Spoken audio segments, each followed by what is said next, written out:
9 pada abad ke-14, kawasan Bayan lepas. Sebenarnya apa sejarah di sebalik adat perpatih ini? Adat perpatih saling berkait dengan adat Temenggung yang diamalkan di negeri-negeri lain di Semenanjung. Sejarahnya, adat perpatih ini diasaskan oleh Datuk Perpatih Nan Sebatang. Sementara adat Temenggung pula diasaskan oleh abang tiri beliau bernama Datuk Ketumanggungan. Mereka berdua berkongsi ibu yang sama bernama Putih Indo Jelita. Sementara ayah Datuk Perpatih ini adalah seorang penasihat diraja bernama Cati Bilang Pandai, dan ayah Datuk Ketumanggungan pula adalah seorang raja bernama Datuk Seri Maharaja Diraja, seorang raja di kawasan Gunung Marapi, sekarang berada di Sumatera Barat sebelum kedatangan Islam di Nusantara. Oleh sebab Datuk Ketumanggungan ini keturunan diraja, maka secara tidak langsung dia menerapkan sistem aristokrat dalam pentadbirannya. Hal ini bertentangan dengan jiwa Datuk Perpatih sendiri yang mana dia berjiwa demokrasi.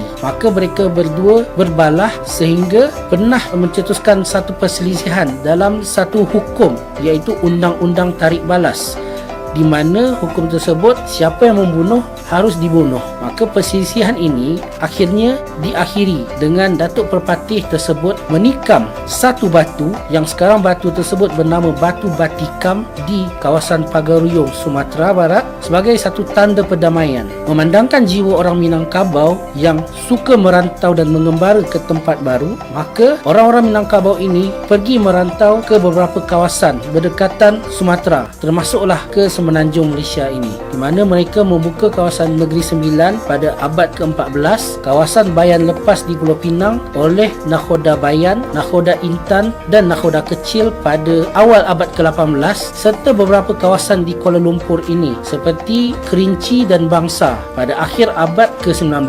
Secara tidak langsung, orang Minangkabau tersebut yang datang merantau, mereka membawa budaya dan adat resam dari tempat asal mereka di Sumatera, termasuklah makanan yang kita selalu makan terutamanya semasa raya ini, iaitu rendang, di mana pada asalnya rendang tersebut dibawa oleh para perantau kerana rendang tersebut bersifat tahan lama dan boleh dimakan begitu sahaja. Mengenai suku-suku di Minangkabau ini, di Negeri Sembilan terdapat 12 suku, sementara di Sumatera Barat pada asalnya terdapat 4 suku utama sahaja, iaitu bagi yang mengamalkan kelarasan Koto Piliang atau adat Temenggung yang kita kenal di sini, mereka hanya ada 2 suku utama, iaitu suku Koto dan suku Piliang. Dan juga kepada kelarasan Bodi Caniago yang kita kenal sebagai adat Perpatih tadi, ada 2 suku utama juga, iaitu suku Bodi dan suku Caniago. Dan akhirnya keempat-empat suku ini berpecah sehingga kedatangan Islam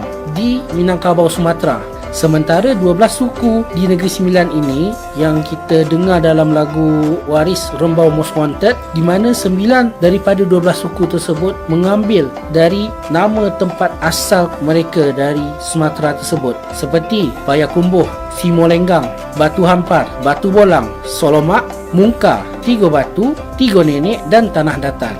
Malahan, Tanah Datar itu sendiri adalah satu negeri tempat asalnya kerajaan Pagaruyung, iaitu kerajaan terakhir di Sumatera Barat. Secara tidak langsung, pengaruh Minangkabau telah berada di Nusantara ini, bukan sahaja di Malaysia ataupun Indonesia, malahan sampai juga ke Singapura. Seperti Presiden pertama Singapura iaitu Yusof Ishak, pencipta lagu kebangsaan Singapura, Majulah Singapura, iaitu Zubir Said, kedua-duanya adalah orang Minangkabau sendiri. Dan juga Yang di-Pertuan Agong pertama kita, Tuanku Abdul Rahman, mereka semua berdarah Minangkabau.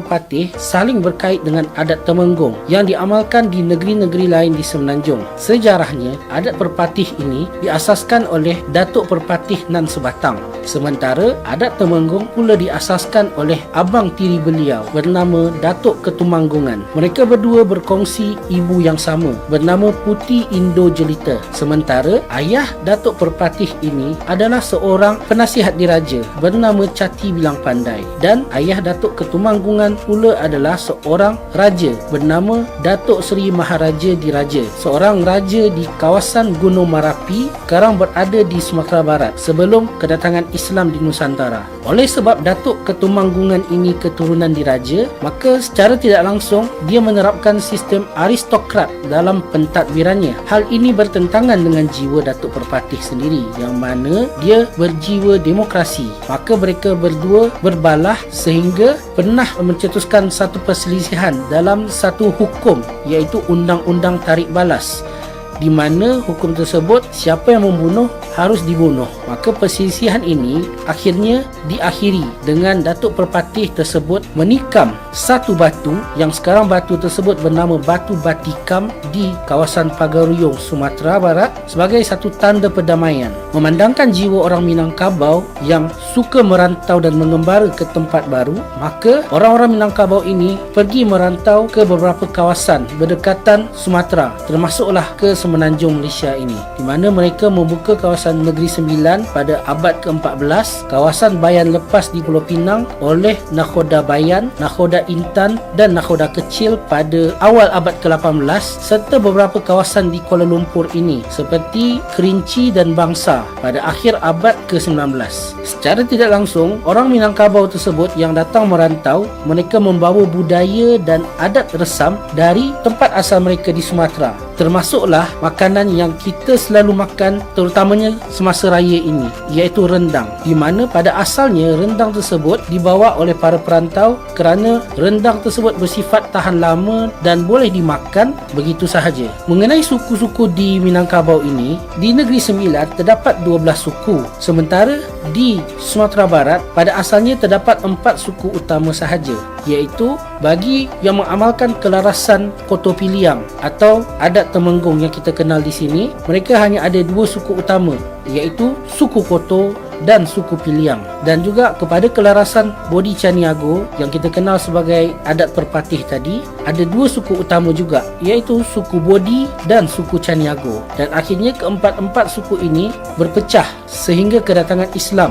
di Minangkabau, Sumatera. Sementara 12 suku di Negeri Sembilan ini yang kita dengar dalam lagu Waris Rembau Most Wanted, di mana 9 daripada 12 suku tersebut mengambil dari nama tempat asal mereka dari Sumatera tersebut, seperti Payakumbuh, Simolenggang, Batu Hampar, Batu Bolang, Solomak, Mungka, Tigo Batu, Tigo Nenek dan Tanah Datar. Malahan Tanah Datar itu sendiri adalah satu negeri tempat asalnya kerajaan Pagaruyung, iaitu kerajaan terakhir di Sumatera Barat. Secara tidak langsung, pengaruh Minangkabau telah berada di Nusantara ini, bukan sahaja di Malaysia ataupun Indonesia, malahan sampai juga ke Singapura. Seperti Presiden pertama Singapura iaitu Yusof Ishak, pencipta lagu kebangsaan Singapura, Majulah Singapura, iaitu Zubir Said, kedua-duanya adalah orang Minangkabau sendiri. Dan juga yang di-Pertuan Agong pertama kita, Tuanku Abdul Rahman, mereka semua berdarah Minangkabau.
bernama Datuk Ketumanggungan. Sebenarnya apa sejarah di sebalik adat perpatih ini? Adat perpatih saling berkait dengan adat Temenggung yang diamalkan di negeri-negeri lain di Semenanjung. Sejarahnya, adat perpatih ini diasaskan oleh Datuk Perpatih Nan Sebatang. Sementara adat Temenggung pula diasaskan oleh abang tiri beliau bernama Datuk Ketumanggungan. Mereka berdua berkongsi ibu yang sama bernama Puti Indo Jelita. Sementara ayah Datuk Perpatih ini adalah seorang penasihat diraja bernama Cati Bilang Pandai, dan ayah Datuk Ketumanggungan pula adalah seorang raja bernama Datuk Seri Maharaja Diraja, seorang raja di kawasan Gunung Marapi, sekarang berada di Sumatera Barat sebelum kedatangan Islam di Nusantara. Oleh sebab Datuk Ketumanggungan ini keturunan diraja, maka secara tidak langsung dia menerapkan sistem aristokrat dalam pentadbirannya. Hal ini bertentangan dengan jiwa Datuk Perpatih sendiri yang mana dia berjiwa demokrasi. Maka mereka berdua berbalah sehingga pernah mencetuskan satu perselisihan dalam satu hukum,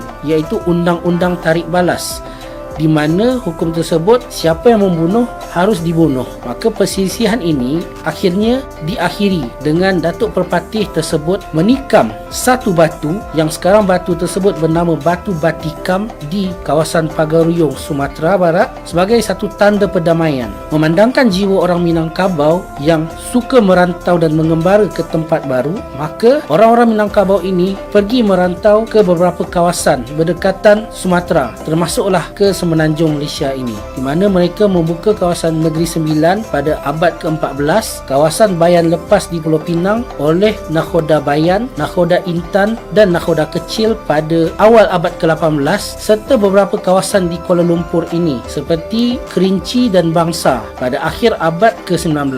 Secara tidak langsung, orang Minangkabau tersebut yang datang merantau, mereka membawa budaya dan adat resam dari tempat asal mereka di Sumatera, termasuklah makanan yang kita selalu makan terutamanya semasa raya ini, iaitu rendang, di mana pada asalnya rendang tersebut dibawa oleh para perantau kerana rendang tersebut bersifat tahan lama dan boleh dimakan begitu sahaja. Mengenai suku-suku di Minangkabau ini, di Negeri Sembilan terdapat 12 suku, sementara di Sumatera Barat pada asalnya terdapat 4 suku utama sahaja, iaitu bagi yang mengamalkan kelarasan Koto Piliang atau adat Temenggung yang kita kenal di sini, mereka hanya ada 2 suku utama, iaitu suku Koto dan suku Piliang. Dan juga kepada kelarasan Bodi Caniago yang kita kenal sebagai adat Perpatih tadi, ada 2 suku utama juga, iaitu suku Bodi dan suku Caniago. Dan akhirnya keempat-empat suku ini berpecah sehingga kedatangan Islam di Minangkabau, Sumatera. Sementara 12 suku di Negeri Sembilan ini yang kita dengar dalam lagu Waris Rembau Most Wanted, di mana 9 daripada 12 suku tersebut mengambil dari nama tempat asal mereka dari Sumatera tersebut, seperti Payakumbuh, Simolenggang, Batu Hampar, Batu Bolang, Solomak, Mungka, Tiga Batu, Tiga Nenek dan Tanah Datar. Malahan Tanah Datar itu sendiri adalah satu negeri tempat asalnya kerajaan Pagaruyung, iaitu kerajaan terakhir di Sumatera Barat. Secara tidak langsung, pengaruh Minangkabau telah berada di Nusantara ini, bukan sahaja di Malaysia ataupun Indonesia, malahan sampai juga ke Singapura. Seperti Presiden pertama Singapura iaitu Yusof Ishak, pencipta lagu kebangsaan Singapura, Majulah Singapura, iaitu Zubir Said, kedua-duanya adalah orang Minangkabau sendiri. Dan juga Yang di-Pertuan Agong pertama kita, Tuanku Abdul Rahman, mereka semua berdarah Minangkabau.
Sebenarnya apa sejarah di sebalik adat perpatih ini? Adat perpatih saling berkait dengan adat Temenggung yang diamalkan di negeri-negeri lain di Semenanjung. Sejarahnya, adat perpatih ini diasaskan oleh Datuk Perpatih Nan Sebatang. Sementara adat Temenggung pula diasaskan oleh abang tiri beliau bernama Datuk Ketumanggungan. Mereka berdua berkongsi ibu yang sama bernama Putih Indo Jelita. Sementara ayah Datuk Perpatih ini adalah seorang penasihat diraja bernama Cati Bilang Pandai, dan ayah Datuk Ketumanggungan pula adalah seorang raja bernama Datuk Seri Maharaja Diraja, seorang raja di kawasan Gunung Marapi, sekarang berada di Sumatera Barat sebelum kedatangan Islam di Nusantara. Oleh sebab Datuk Ketumanggungan ini keturunan diraja, maka secara tidak langsung dia menerapkan sistem aristokrat dalam pentadbirannya. Hal ini bertentangan dengan jiwa Datuk Perpatih sendiri yang mana dia berjiwa demokrasi. Maka mereka berdua berbalah sehingga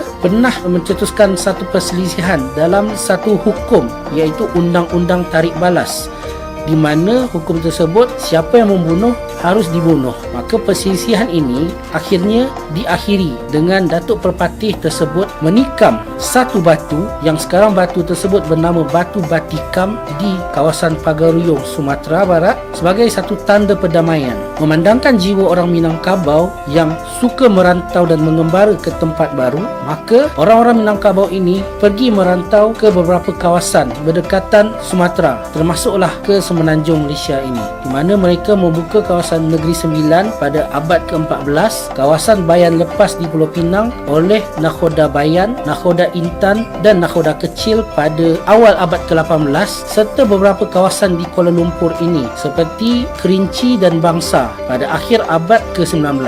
Secara tidak langsung, orang Minangkabau tersebut yang datang merantau, mereka membawa budaya dan adat resam dari tempat asal mereka di Sumatera, termasuklah makanan yang kita selalu makan terutamanya semasa raya ini, iaitu rendang, di mana pada asalnya rendang tersebut dibawa oleh para perantau kerana rendang tersebut bersifat tahan lama dan boleh dimakan begitu sahaja. Mengenai suku-suku di Minangkabau ini, di Negeri Sembilan terdapat 12 suku, sementara di Sumatera Barat pada asalnya terdapat 4 suku utama sahaja, iaitu bagi yang mengamalkan kelarasan Kotopiliam atau adat Temenggung yang kita kenal di sini, mereka hanya ada 2 suku utama, iaitu suku Koto dan suku Piliang. Dan juga kepada kelarasan Bodi Caniago yang kita kenal sebagai adat Perpatih tadi, ada 2 suku utama juga, iaitu suku Bodi dan suku Caniago. Dan akhirnya keempat-empat suku ini berpecah sehingga kedatangan Islam